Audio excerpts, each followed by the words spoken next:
2024 में copyright claim और copyright strike क्या होती है, स्ट्राइक से क्या फर्क पड़ता है और कॉपीराइट क्लेम से क्या फर्क पड़ता है, और आपका यूट्यूब चैनल कितने स्ट्राइक के बाद डिलीट हो जाता है, यानी कि यूट्यूब से हटा दिया जाता है, और क्या रूल है, क्या रेगुलेशन है। आपको बता दूं कि कई बार तो आपका यूट्यूब चैनल डायरेक्ट टर्मिनेट भी किया जाता है और आप दोबारा से बना भी नहीं सकते। नया रूल काफी स्ट्रिक्ट है और यूट्यूब अब बहुत ज्यादा प्राइवेसी के साथ आगे बढ़ रहा है। सब कुछ आगे आपको स्टेप बाय स्टेप बताने वाला हूं। वैसे आपको बता दूं कि कम्युनिटी गाइडलाइन स्ट्राइक के लिए और कम्युनिटी गाइडलाइन वार्निंग के लिए मैंने ऑलरेडी वीडियो बना चुका है। साथ में दोस्तों 2024 में यूट्यूब की मोनेटाइजेशन पॉलिसीज के क्या रूल है और क्या अपडेट आया है, इसके लिए भी मैं वीडियो बना चुका हूं। उन दोनों वीडियो का लिंक मैं डिस्क्रिप्शन में दे दूंगा और इस वीडियो में आपको बताऊंगा कि स्ट्राइक कैसे देते हैं, साथ ही साथ स्ट्राइक को कैसे हटाते हैं, इसके बारे में भी डिस्कस करने वाले हैं। इसी वजह से वीडियो आपके लिए काफ़ी क्रूशियल और काफ़ी अच्छी अपडेट के साथ बना रहा हूं। इसी वजह से वीडियो को लाइक करिए, चैनल को सब्सक्राइब करिए, क्योंकि आपको पता है कि इस चैनल पे हम क्वालिटी वीडियो के साथ विश्वास भी देते हैं। दोस्तों हम बात करते हैं सबसे पहले कॉपीराइट क्लेम के बारे में। चाहे आपका YouTube चैनल शॉर्ट्स के रिगार्डिंग है, चाहे आपका YouTube चैनल लॉन्ग्स के रिगार्डिंग है, पर एक्चुअल में बात यह है कि अगर आप किसी का कंटेंट यूज़ करते हैं तो आपके YouTube चैनल पे वो बंदा चाहे तो स्ट्राइक दे सकता है या फिर वो क्लेम दे सकता है। मान लिया जाए आप टी सीरीज का कोई भी म्यूजिक यूज करते हैं तो आपके YouTube चैनल पे क्लेम आ जाएगा। इसका मतलब है जो भी आप अर्निंग करोगे तो वो आपको क्रेडिट ना होके वो उसके पास चली जाएगी, यानी कि उसमें से कुछ परसेंट क्रिएटर्स को मिलता है और कुछ परसेंट जिसका वो सॉन्ग होता है उसको मिलता है। बट कॉपीराइट क्लेम से आपके यूट्यूब चैनल पे तो रेवेन्यू में फर्क पड़ेगा, बट आपके यूट्यूब चैनल पे ओवरऑल में कोई दिक्कत नहीं होगी। यानी कि कॉपीराइट क्लेम से आपके यूट्यूब चैनल पे रेवेन्यू पे फर्क पड़ता है, स्ट्राइक का कोई प्रॉब्लम नहीं होता। और कई बार ऐसा होता है कि मान लिया जाए आप किसी और का म्यूजिक यूज़ कर रहे हैं और आप उसका म्यूजिक इजीली यूज़ कर सकते हैं, वो आपको यही बात बोलता है कि बस मेरे को क्रेडिट दे दो।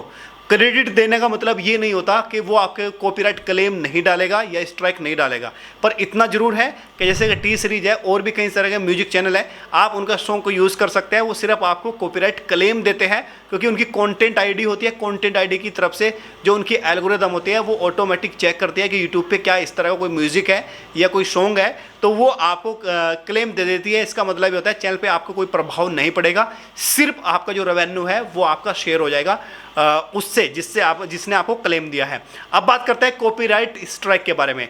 देखो कॉपीराइट स्ट्राइक कोई भी कम्युनिटी गाइडलाइन स्ट्राइक के बराबर नहीं होती, या फिर यूट्यूब इसको नहीं देता। सिर्फ देता है तो कोई इंसान देता है या फिर कोई एजेंसी देती है या कोई ऑर्गेनाइजेशन देती है। इसका मतलब है कि आपको कॉपीराइट स्ट्राइक तभी मिलता है जब आप किसी का कंटेंट अपने YouTube चैनल पे अपलोड करते हैं, चाहे वो म्यूजिक के फॉर्म में हो या फिर वो फोटो के फॉर्म में हो या फिर कोई वीडियोस हो या कोई ऑडियोस हो।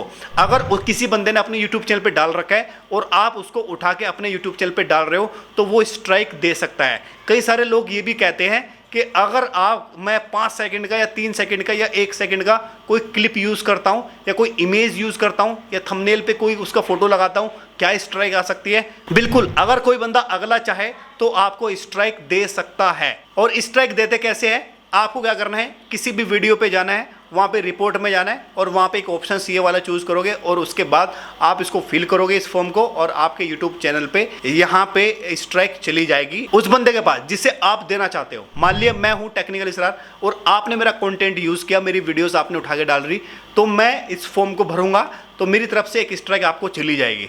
उसके बाद आपके यूट्यूब चैनल पर जब एक स्ट्राइक जाएगी तो इसका मतलब है कि अगर आप वो स्ट्राइक अगर बिल्कुल सही है तो आप कुछ नहीं कर सकते। अगर वो स्ट्राइक गलत है, मान लिया मैंने जानबूझकर आपको दे दी, तो बदले में आप फाइल काउंटर कर सकते हैं। मान लिया जाए उसके बाद कुछ दिन के बाद में आपने दोबारा से मेरे चैनल पे आए, दूसरी वीडियोस को उठाया और आपने फिर कॉपी करके अपने यूट्यूब चैनल पे अपलोड कर दी, तो मैं दोबारा स्ट्राइक आपको दे सकता हूँ। एक बात याद रखने की है कि कोई भी कॉपीराइट स्ट्राइक 90 डेज के बाद ही एक्सपायर होती है, यानी जब आपके 90 डेज कंप्लीट हो जाते हैं। अगर 2 स्ट्राइक आपके यूट्यूब चैनल पे आएगी तो तब भी आपका यूट्यूब चैनल तो सेफ रहेगा, पर डेंजर जोन में चला जाएगा और उसके बाद वो भी 90 डेज के बाद एक्सपायर होगी।